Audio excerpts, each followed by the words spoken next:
So eto na nga po mga kaibigan, Barangay Ginebra update tayo ngayon. Coach Tim Con mas magiging stricto sa Game 6 kontra sa SMB at Japet Aguilar mas lumalakas ang depensa. And bago yan kaibigan, please huwag po munang kalimutan na i-like at i-subscribe ang ating YouTube channel at pahita rin ang notification bell. Maraming salamat po. Well mga kaibigan, ang ganda po ng Game 5 no, at ito yung sinasabi natin na talagang hindi bentang laban and very obvious na kukuha na ng Barangay Ginebra team natin ang kanilang magandang chemistry at momentum. Sa kabila ng kakulangan nila no, or wala sila masyadong big man na nagagamit, do eto lamang si Japet Aguilar.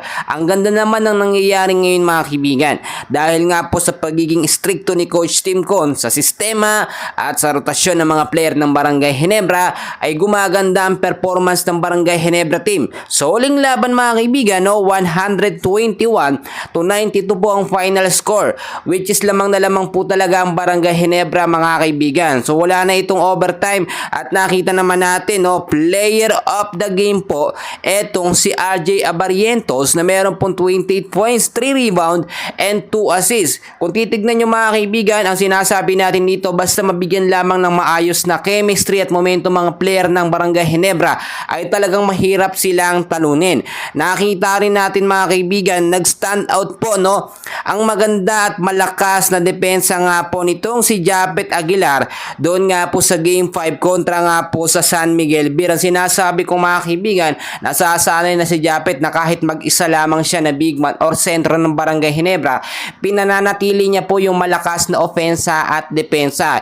Yan kasi ang kailangan mga kaibigan, yung maging agresibo etong si Japet Aguilar na hindi niya iisipin na kailangan mayroon siyang kapalitan. Once kasi na lagi siya nag-iisip na kinakailangan niya mayroong isang kasama na big man ay mahihirapan po siya. So ang sinasabi natin dito, kahit gamit na gamit po etong si Japet mga kaibigan ay hindi po nagbabago ang kanyang performance no.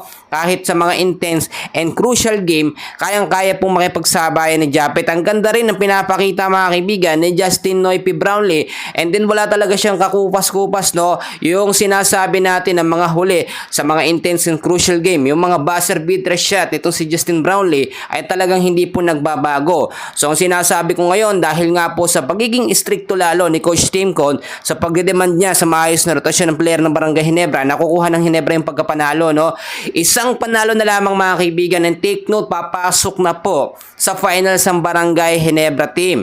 So alam naman natin hindi naman ganoon kadali no yung magiging laban no. Mahihirapan talaga ang Barangay Ginebra sa Game 6 kasi nga dahil sa paulit-ulit din sistema ng Ginebra, nababasa yan ng San Miguel Beer at hindi sila papayag na matalo ang SMB kontra dito sa Ginebra sa Game 6. So syempre napaghahandaan po yan ng Barangay Ginebra.